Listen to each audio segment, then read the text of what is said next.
Hi, it's HardReset and today I'll show you how to fix Ghost Touch problem on Samsung Galaxy Z Fold 7.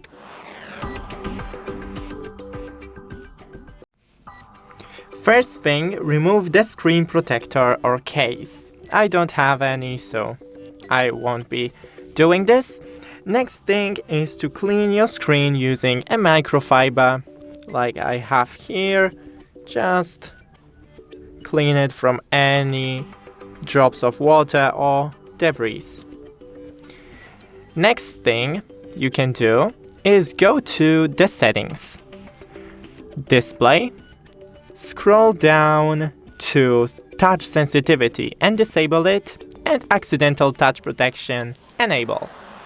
And that's it. Don't forget to leave a like and see you in the next one.